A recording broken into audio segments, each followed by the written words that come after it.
All right, welcome back. I hope you're having an awesome time so far. Our next panel is titled Omnichannel Opportunities for Customers. Please join me in welcoming our panelists to the virtual stage. And I'll hand it over to Kamesh, our moderator. Thank you, Matrika.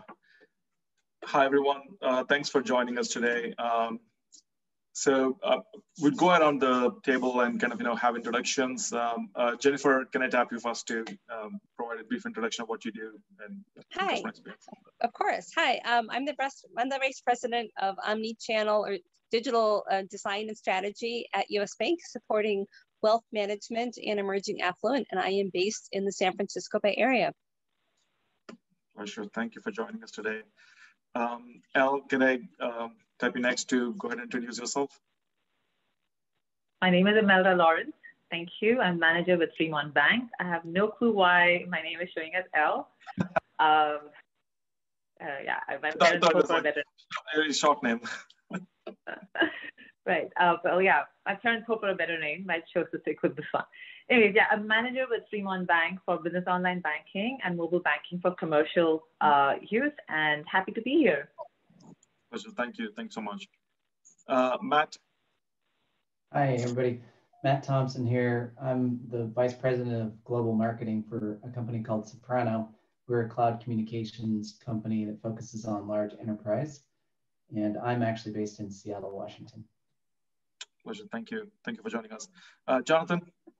Hey, John Katz. I'm the head of bank and financial institution solutions at Linear Financial Technologies. We're a cloud-based financial cloud infrastructure company, focusing primarily, but not exclusively, on small business banking. Thank you, Jonathan, for being here. Myself, Kamesh Moola. I'm a senior vice president in the banking U.S. bank for Barclays, mainly driving customer experience and channel strategy. It's a pleasure to be here and kind of organize this session for us. We have a great panel today with us. So we will go and dig deeper into the questions. So, right, if you think about it, today's customers across all demographics, they want a seamless experience. It doesn't matter what channel they are on. As they're interacting with the banking products, they want to know, they can do service X in one category, and they can do the same service in another channel. So, what are you doing, from individual experience perspective? What are banks doing to provide that omni-channel experience, right? So the service is pretty seamless. They get the same benefits, the same services, the same experience across different channels. Jennifer, you want to take that up? Sure. So my team focuses primarily on the digital channels. This includes our customer-facing websites, ATM, our mobile apps on iOS and Android, and some internal team member-facing tools. The way that we are providing omni-channel experiences is having very, very close and frequent conversations with product owners, with business partners, and partners in technology to stay aware of what's happening across other channels. So the experiences that we're providing in digital help support what's going on in our branches that are starting to reopen, in offices that are beginning to reopen, and then also helping support the phone banker and phone advisor experience. Since a lot of our clients are engaging with us, especially when they have some issues using phone channel. Brilliant. So really, it's all about open relationships and making sure that the messaging and positioning and branding and experiences that we're providing in digital align with what's happening in other channels as well. Brilliant. So I want to add on to that question, right? So you come from a wealth management background. So not quite. I have worked with wealth management in the past, and that happens to be my primary focus at US Bank. But my background's actually across all of financial services, in banking, in investing, investment management, and then more recently wealth management. Right. And in fact, even though my team and I support wealth management, primarily, we also have influence and work with user experience teams and product owners across the bank, across products, in consumer banking, corporate banking, investment services. Makes sense. It runs the gamut. That's brilliant. So my question is, how are you kind of involving the RAs or the front end people? How are you involving the people as part of the channels, right? Like, how are you providing the RAs with the same tools to provide the same experience to the customers when what they experience on the digital channels? Like, how is the balance happening?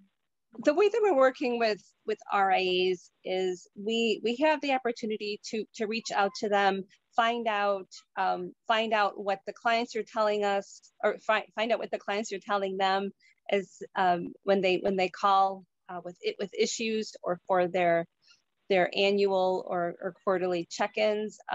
We also work closely with our other advisors and our call center to find out what the clients are saying through those channels. We actively use data from voice of the customer, which we get mostly from the call center, to identify where are some opportunities, where are some pain points, and what is some direct feedback that our clients are giving us about their experiences with particular interest in digital channels. Because as I said earlier, that is the primary channel that my team and I are working on. So again, it's back to maintaining relationships, keeping them aware of what we're working on, what's on the digital roadmap, and then also influencing our roadmap and our priorities by what our frontline team members are hearing from clients to make sure that we're focusing on the right things. Thank you so much, Jennifer. Matt, any you want to add on to that? Same question, like what are the things that you're doing from an omnichannel experience perspective? What you're seeing?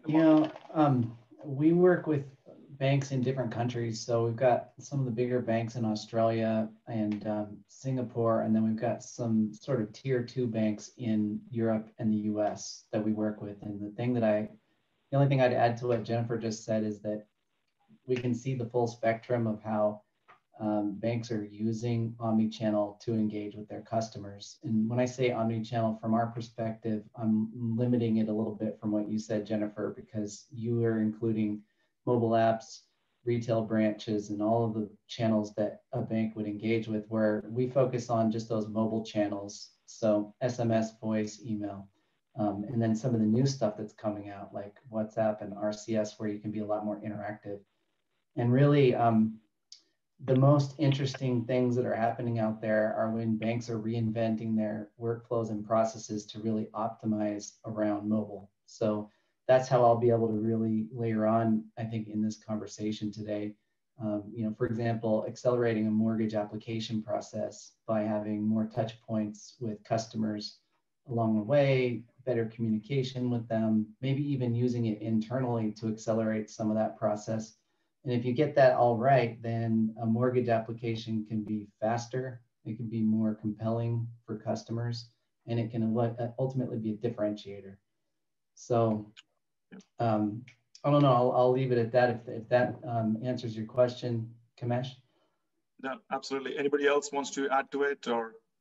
Yeah, sure. I'd be glad to add to that. Yeah, and so a little background is we work with several regional and super regional banks across the U.S.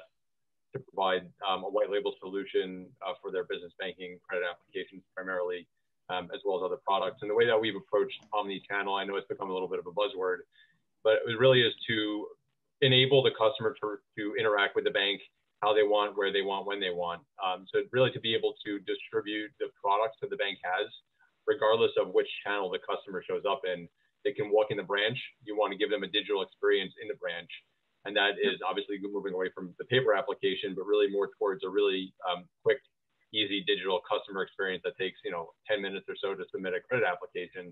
That's kind of a game changer, but also treating the banker as a customer in a sense that you're giving the banker a way to really be able to leverage digital tools to be able to collect customer information and applications. But then obviously, there's the online self-serve channel as well. So you want to tailor the UI to both of those channels. So we provide different UIs whether the customer shows up in a call center or whether the customer shows up in the branch, and it's sort of a banker assisted, if you will, type of an application versus a customer who's self-serving online, but then adding the feature that allows the customer to stop and start regardless of channel. So if they start in the business, after closing time, they just get too tired, they want to go home. Next morning, they're coming in to do a deposit or to a business banker for whatever reason. They say, hey, I started an application, I want to continue it here. It gives them that seamless experience. So really just, again, allowing the customer to interact when, where, and how they want to with the bank. Yeah.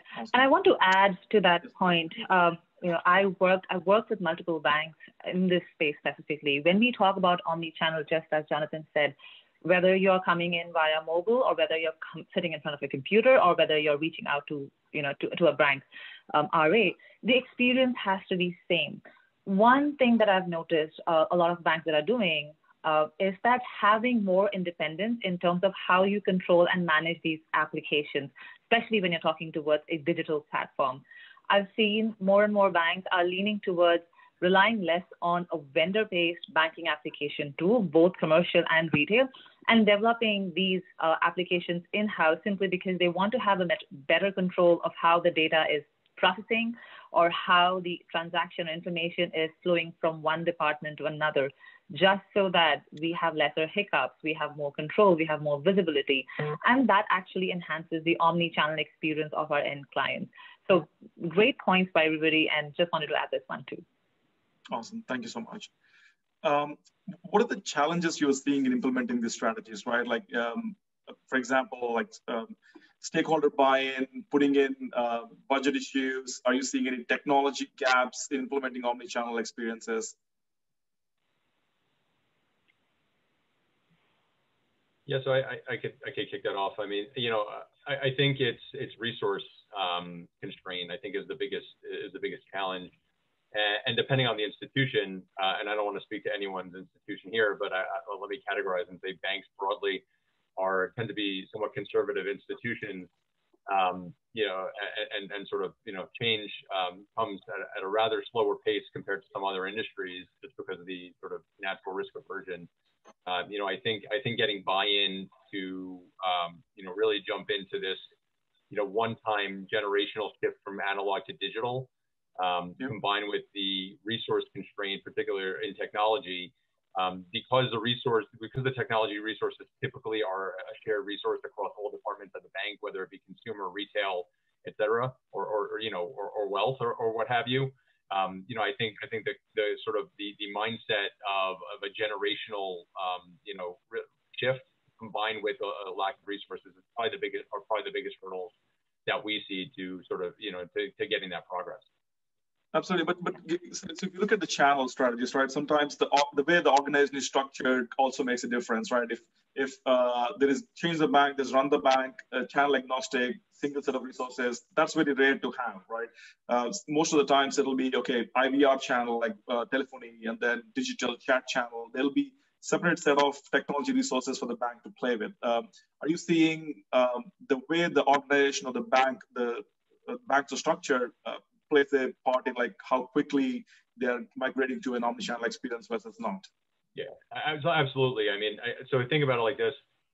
If you are in that shared resource model, you have someone who owns product, but you don't have someone who owns distribution, right?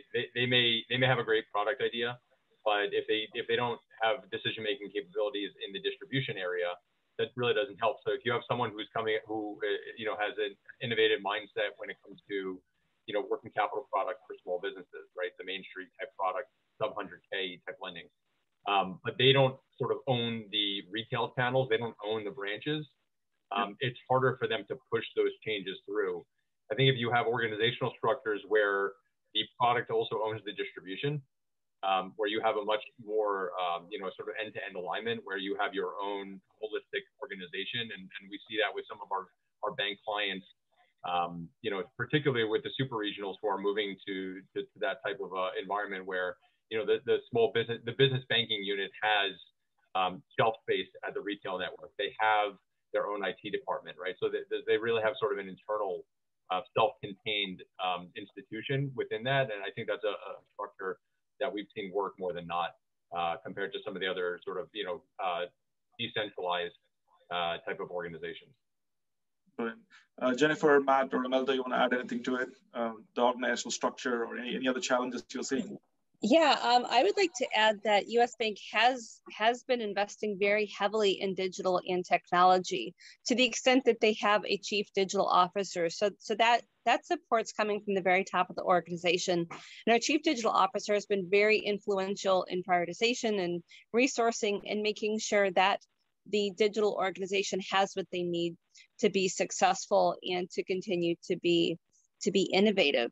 More from the bottom up, the way that we're getting senior stakeholder buy-in is to position the benefits of digital or investing in certain areas in terms that are meaningful to them. For example, in terms of what our competitors are doing and how we can achieve competitive parity or competitive distinction by making certain investments or focusing on certain technologies or certain features. Also in terms of how much additional assets or accounts or clients we expect to have if we focus on certain areas of the experience. And so aligning our user experience recommendations and goals with the business recommendations and goals, especially when we can put them in terms of numbers and in finance, that really helps us provide compelling and influential arguments when we're trying to get support and additional resources. And I would like to add the point here that it's not apart from support that we is that between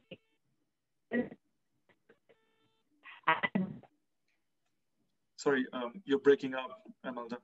You can't hear you properly. Hi, can you hear me?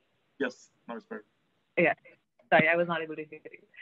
From an omni-channel standpoint, what I've seen is like more customers are trying to add, pay or use banking application via social media. That gap, if you want to bring it to consumer, yes, it's a lot more closer than where we are, but thinking about from a business banking standpoint, that gap is really huge. So that, map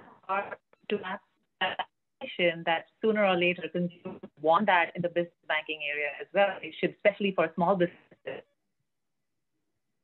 want to have a sophisticated business banking application. They want something simple, closer to personal, but we're not there yet.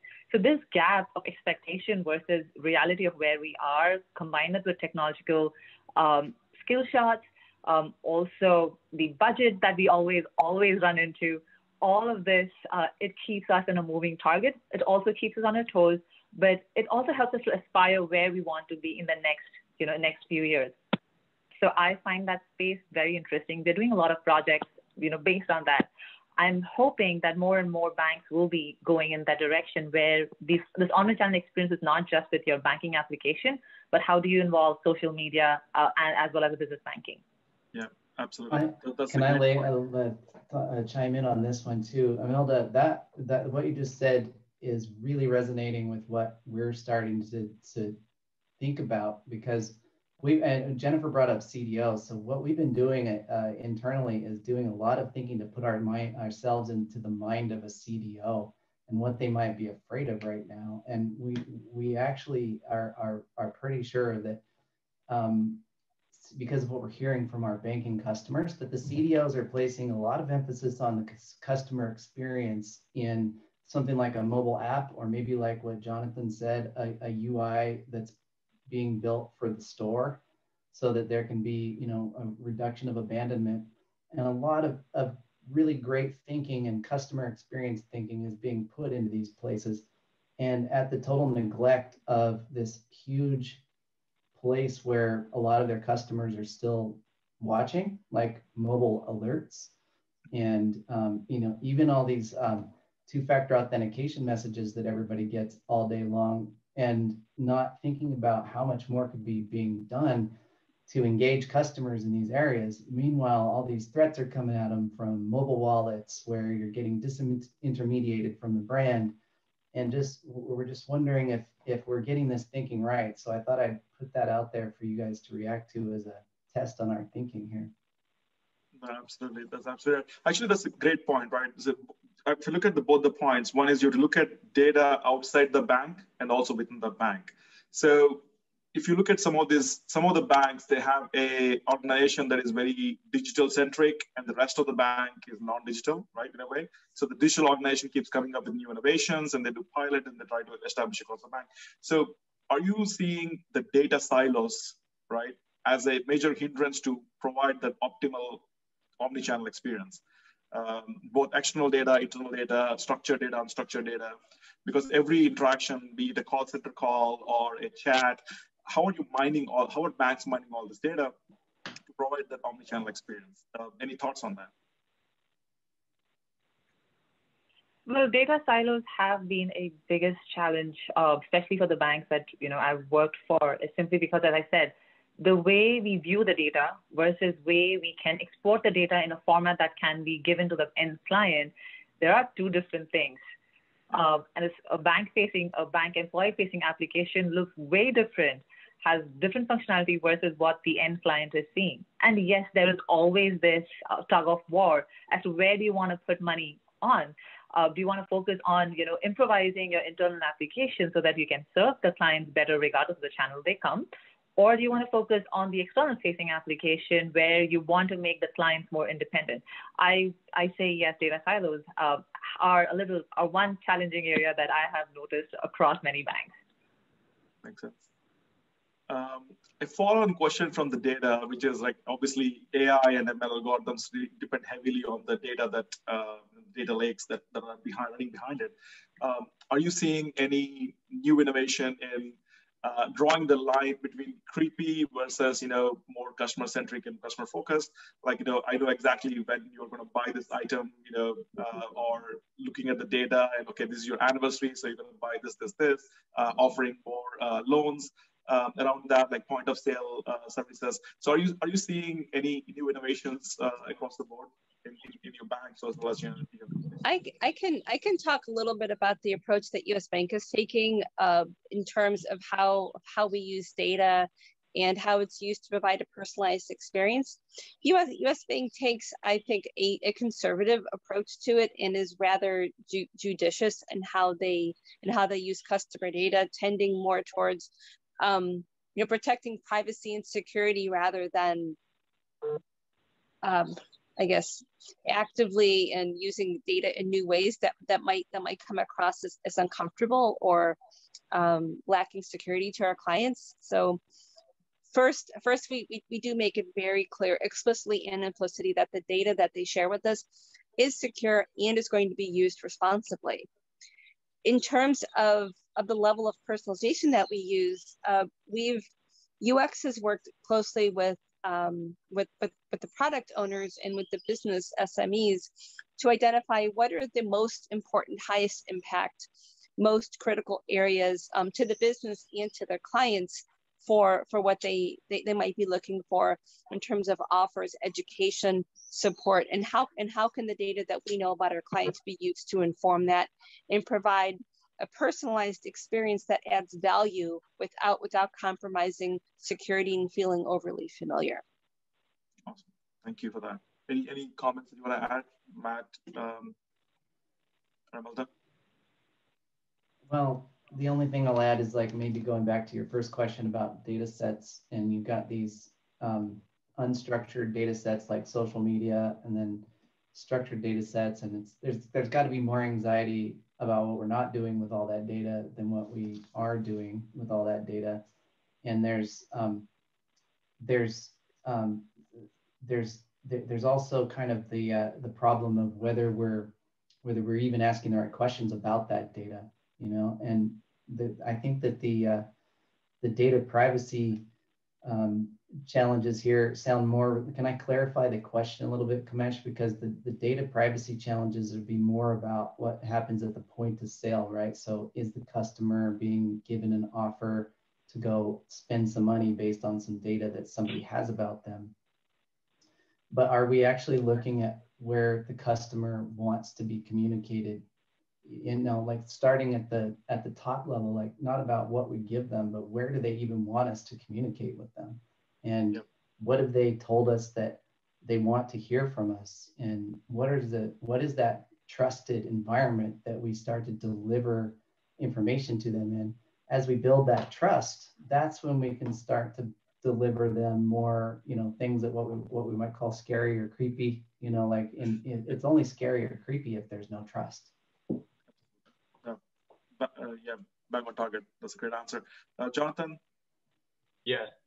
No, I think that Matt actually, I think, hit the nail on the head in terms of trust. I think the one thing that the banks and trusted financial institutions own, right, is that trust, right? It's called a trusted financial institution. That's a phrase we hear very often. So I think, it's not about bringing the creepy, right, and like wowing somebody. I think it's empowering the customer to use their own data to their advantage. And what I mean by that is enabling them to bring in non-financial or non-bank products to the whole picture, right? And you think about, we've started to do a lot of work around banking as a service, where we're enabling our clients, or starting to enable our clients to compete with the Apples and Amazons of the world, who really understand the customer experience and are trying to use that to get into financial services. We want to keep the financial services companies the center of the attention by letting the customer bring in their other relationships. So give the customer a portal, give that small business a portal to bring in their AR, their inventory, their payroll into your bank command center, so to speak, to allow them to use that data. And then we can deliver to them, hey, it's a great time to draw on your line of credit, right? So it's not creepy at that point. It's needed, it's appreciated, because we have that data and we're empowering the customer to bring in that data. We've actually been doing a lot of work around that to bring in that command center and start to create that command center experience for our clients. Brilliant. Just moving on to new product development and the omnichannel experience, right? I've seen launching new products, you always launch in a phased approach, like, okay, I'll channel X, that's where I launch it because that's most of my customers use the channel, and then I'll progress accordingly. Like, are you seeing that effect kind of delaying the omnichannel experience, or is that the right approach, right? New product, always launch on your primary like web, or then go to mobile and then go to IVR or telephony. Are you seeing a change in how new products are launched within the banking ecosystem when it comes to omnichannel? In terms of omnichannel experiences, the way that it tends to be phased at US Bank, at least in the projects that I've worked on, is that there's coordinated deployment across all of the channels, but the phasing happens in the target client groups. So we first launch across all the channels to a very small select group of clients. Usually these initial pilot clients are also US Bank employees. And once that's successful, we launch in phases to progressively larger groups of customers. But it tends to be across all of the impacted channels at once. Brilliant. Any other observations on that? Emmelda? My observation has been that when we launch, at least the bank that I worked with, when we launch products, we, as Jennifer said, we launch it to a subset group of people, the safe zone, who are not really going to complain or don't really use that channel as much, and take it from there. I haven't seen where we are launching both mobile as well as because I work in that space, I work more on the digital side, mobile and online. So I haven't seen where mobile and online are getting launched together. We usually go with a partial step approach. So between Jan to Feb, you are focusing on launching online version. From Jan 15 to March 15, you'll start working on your mobile application as well. That's how I've seen it. It makes the adaptation process a little more easier. Change is something that not many clients are, they acknowledge they want it, but they don't really accept it as we want them to be. So especially when you're launching it from a large, small business or retail side, you cannot have a bombardic, that's what I've seen, and I may be totally wrong. We cannot have a bombardic experience. That change, the adaptation, the learning curve, you have to give our clients some time and space to adapt to different versions. So that's what I have seen. But again, my experience is not, my experience is very limited to commercial side and very limited banks in the US. Any other comments, Jonathan? Yeah, so we've seen, I would say sort of your typical rollout, similar to what Jennifer said is, you go sort of to the low risk channels first, or you go to the low risk category first. It isn't necessarily when you have a consumer product, you want to use the bank employees who are using that consumer product. That's a very easy way to do it. Appreciate that comment. It's very low risk.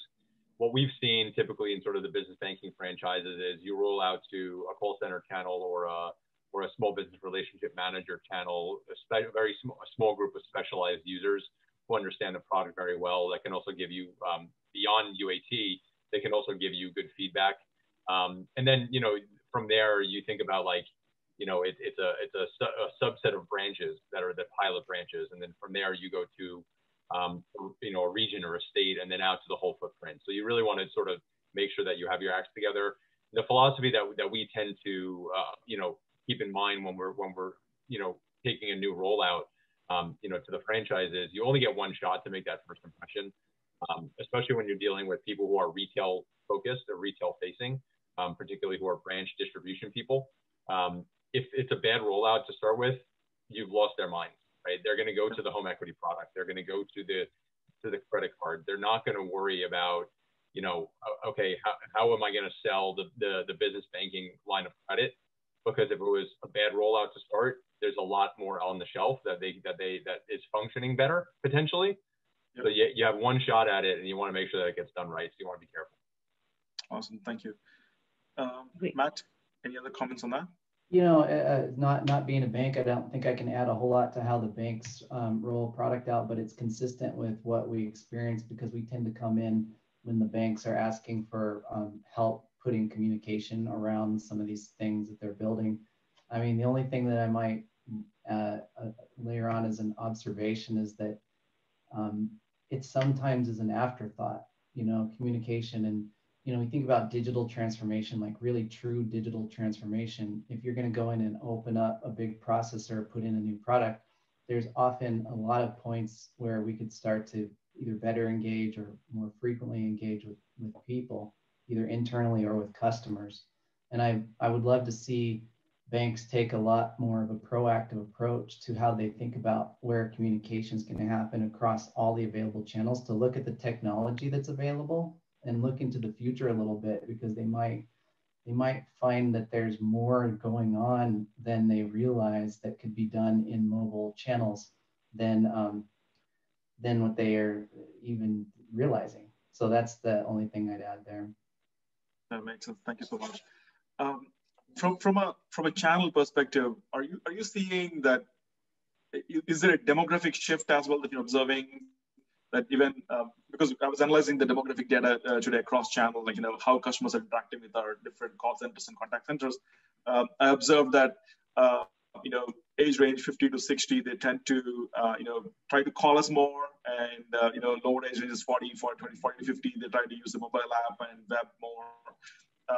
Are you seeing is this trend going to continue, or are you going to see that everybody will start using more digital channels and the contact centers will become irrelevant in the future? Well, I would say that yes, I think those trends are going to continue. I think you just have people who are naturally grew up on technology, so to speak, who are going to be more natural users. So, as the population ages, you're going to see a natural movement into digital channels, which is totally expected, right? And I would be surprised if the research you were doing didn't show that those trends. But I would say, we hear a lot about the branch is dead. And I don't mean to sort of shift this into a branch-only discussion, but I think people would be surprised to know that there are customer segments, and it does not just age dependent. It sometimes it's product dependent. If you're working with a mortgage and there's a lot of paperwork and there's a lot of things that just can't be digitized just yet, and that oftentimes is the case. People need support. People need help. Sometimes there is a face-to-face needed. Business banking is an area that we see. These businesses are at times overwhelmed. They're not financial experts. These are people who are really experts at running their business, craft beers and dry cleaners and just your main street businesses. They want that interaction, and they want that trusted financial advisor. And we see a lot of activity out of the branches, almost to the point that most of the application volume that we see actually still comes from the branch. That's an interesting point, right? Yeah. Because does it mean that more complex products and more products that require more personal touch will be branch oriented, and the branch will be redesigned around those products? products, and some of the retail and basic bread and butter products like payments and cards, they will be more digitized. Are you saying that in a way? Yeah, absolutely. That's absolutely right. And each product and each business line needs to recognize the value and the trend that they see and really react accordingly, and don't make broad assumptions about what channel is going to grow, what channel is going to shrink, just because again, the branch is dead theme has been talked about for decades at this point, but the branch is not dying, right? I actually saw a good study. When you saw branch closures, there was I think it was out of University of Delaware that there was for every 8% branch closure, they saw a 22% decline in business banking credit applications for small business, right? And that was from a period of 1998 to 2016, right? So there are some products that have an outsized reaction to branch closures, and you just you have to react accordingly. That's actually a great point, because so how are branches reacting to this change? Like, are they also trying to redesign themselves? Are they providing more digital avenues before you see an agent or a customer representative? When I was at Wells Fargo, I saw a lot of evolution in the branches. As Jonathan said, the branches are not dying, but they are changing, and they're serving different roles, and they need to be there.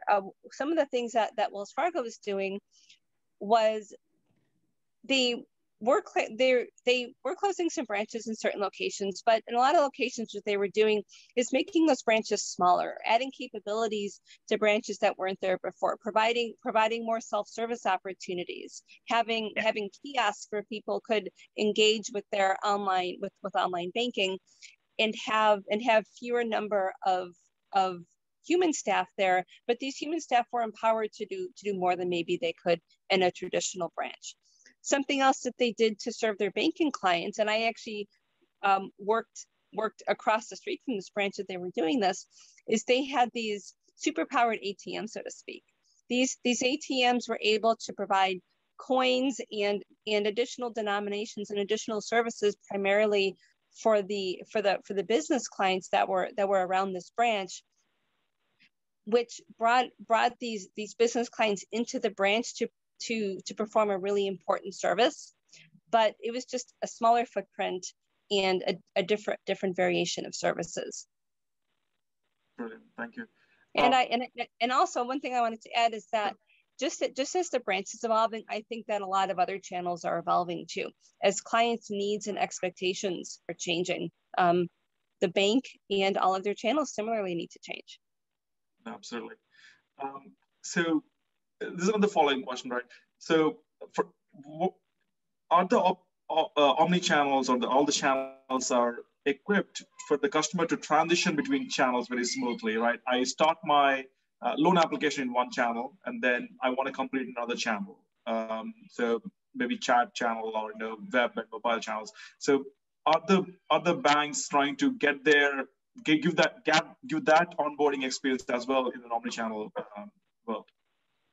Have you seen that more? Have you seen that being the cutting edge of customer onboarding, or are you seeing any other changes in customer onboarding in the omnichannel world?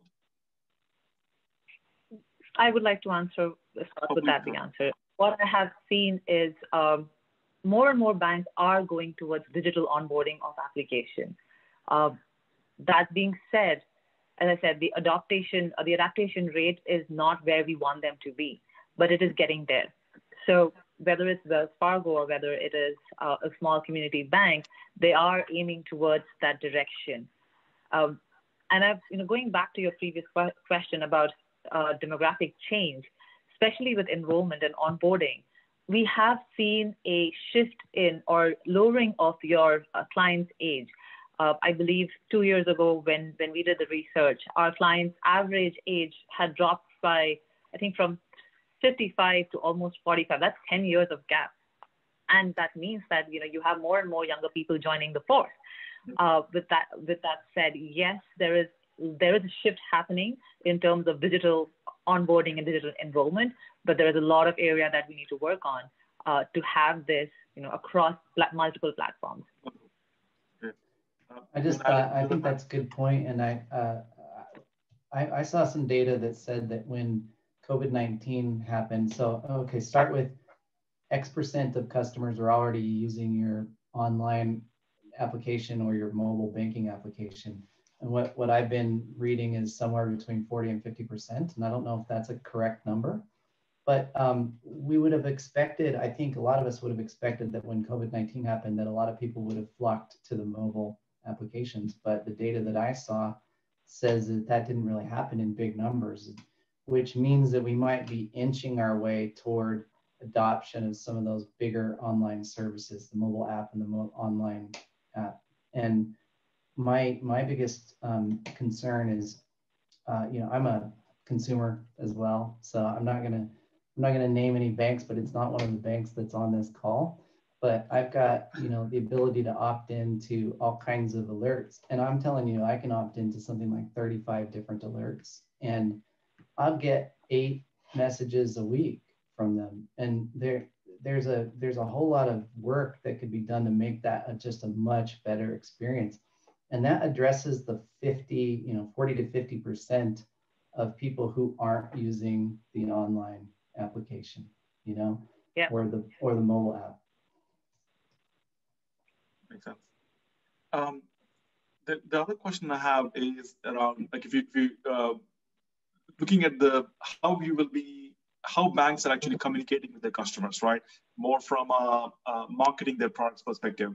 Are you seeing any variations, or should banks be fine-tuning their message based on the channel that they are reaching out to the customers?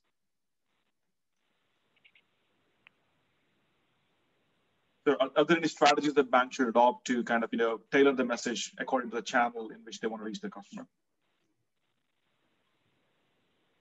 It feels like almost like a rhetorical question, Kamesh, because it seems like that's like the grand prize, Absolutely. Are you seeing challenges in that, right? Like, because of the way, are there any like cutting edge banks that are actually doing it something differently that is kind of leading them to more adoption and more cross-sale opportunities than the laggard banks, right? Are you seeing any differences in how the communication is structured in the omnichannel experience? Well, yes, there is a difference in communication, right? Again, not from a strategy standpoint, I'm just talking from a technology standpoint. If you want to send communication about certain payments, again, going just strictly to business banking, if you want to send communication about payments or some information about your loan, the content that you provide via email will not be the same as what you would provide via messages.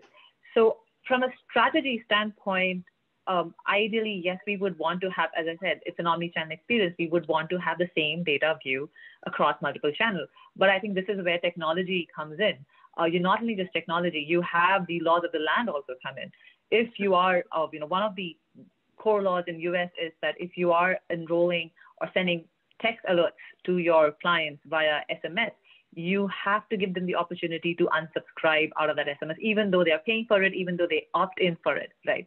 So it's not from, I haven't seen that shift or that from a strategy standpoint. I'm seeing that limitation from a technology standpoint, as well as from what the current laws allow. Your communication laws have changed in the past decade. Your transferring of data, whether internally or externally, laws around that have changed as well. All of this has an impact of how you are displaying this information in different channels. Do you allow your end users to to opt in to view more within the first 2-3 minutes, or do they have to go through a different step where they want to say, no, I don't want this information anymore? So all of these technological issues and these external factors affect how you communicate and message to your clients. Absolutely. Thank you for that. Any other comments on that, Jonathan or Jennifer? I have a thought about something that Jonathan said earlier about these graphical user interfaces that are showing up in the branches, because you can capture people's digital preferences right there in the bank, and then you can continue the conversation with them elsewhere, and that's new. I think that we would all agree that hasn't been around for very long, and that starts to bridge get us closer to that point where we could actually carry a conversation from one channel to another. Thank you. Something else that I would like to add to what Matt said was that what I'm noticing in some banks, including US Bank, is that they're updating their ATM interface to align more with their mobile experience, because mobile is something that clients use a lot. They're familiar with. They tend to like the mobile experience, and so applying those best practices and interaction patterns and designs to this other channel that people may use less frequently now because there's a lot of cashless interactions, but when they do use it, it is remaining a familiar experience. Makes sense. I know we're coming up on time, so I just want to ask a general question to everyone, right? You can choose your all three answers. So what are the three capabilities that banks will need to develop, right, to deliver the omni-channel experience and distribution of products very seamlessly for the next 5 years, right? What are the three capabilities that the existing monolithic banks have to kind of develop? Yeah, I would maybe start briefly to kick this one off. It's aggregation, like what I mentioned earlier. It's not just offering product; it's offering experience. And it's don't look at a customer as they're coming in for a line of credit or they're coming in to open a money market checking account. Look at the customer as a customer onboarding situation, and you need to put together the intelligence to be able to offer the customer what they want, when they want, and how they want it.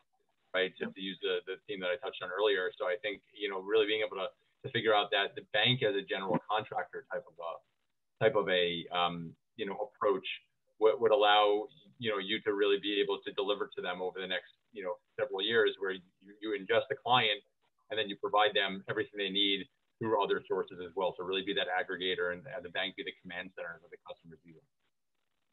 Thank you, Jennifer. What are the top three capabilities that banks should develop to deliver the omnichannel experience very effectively? Oh, I'm sorry. The audio connection was breaking up a bit. Can you repeat the top three what? The top three capabilities that banks need to develop to kind of deliver the omnichannel experience very seamlessly in the coming future. Well, I mean, I think that the top three capabilities would be to have to invest in teams that are interested in innovation and want to partner with each other, because it takes more than one team to make things happen. An investment in technology, especially in the context of innovation and research and development. And then also investing in researching what do clients need, what do they want, and what's happening in the competitive landscape. Thank you. Matt, what are your three top capabilities? Pretty similar to what we're hearing. I have focus on customer experience in all places just as intensely as we're doing. You think about the teams of engineers that are focusing on mobile apps and mobile online banking. As like those kinds of thought processes in people, they need to be thinking just as hard about some of these other places we could be working on. Allocate more time up front to communication in general, like where it fits from the beginning. And then I think what Jennifer said, inviting technology partners in to provide consulting about where things are going and make sure that you know what is out there before you dive in. Absolutely. Thank you. Emmelda? I think I'll add, I would agree with what Jonathan said. It's not just focus on the products, but also the offerings. One thing that I've noticed is, especially with the pandemic and with the expectation that everything has to come to you rather than you going, making the customers more self-sufficient, reducing the learning curve of knowing your application is where I think banks should focus on. It's not, it's great to give you some very sophisticated platform, but understand that your clients may not be as sophisticated as you want them to be. So how do you simplify the application, but yet make it useful for the end client to use and access something as basic as looking at their balance without having to scratch their heads or hunt for the same information that you would do in a mobile application. So yeah, it's more towards making customers a little more self-reliant when using your application. Brilliant. Thank you. So actually, you guys hit upon like very great points, right? Because you have to look at the people, right? We just kind of hire the right people, put them in the right places, and empower them with the right tools so that the omnichannel experience can be delivered. And also look at what the customer want, right? And deliver to their needs. Voice of the customer is most important. And also, if you look at providing how you launch products, right? It kind of varies, as you said, depending on the channel of preference, etc. And also a motivated stakeholder, right? Like the right stakeholders have to come together, and the budgeting and the resources have to be put in to provide that experience. So that some parts of the bank are like not progressing way ahead of the curve, and some parts of the bank are, some businesses within the bank are kind of lagging from a digital onboarding perspective. So thank you so much, right? It's been quite interesting to pick your brains on how we deliver omnichannel experience, how banks are delivering omnichannel experience. And I hope our audience have learned a lot from your experiences and from your points of view. Thank you so much. Great. Thanks so much. Enjoy the conference. Thank you. Thank you. Thank you all. Thank you all so much. This has been a wonderful panel, and I know the audience is giving you a huge virtual round of applause. And a special thanks to Kamesh for moderating. This has been wonderful, and I know the audience enjoyed it. For the audience, it's time for you to make your way to your next session.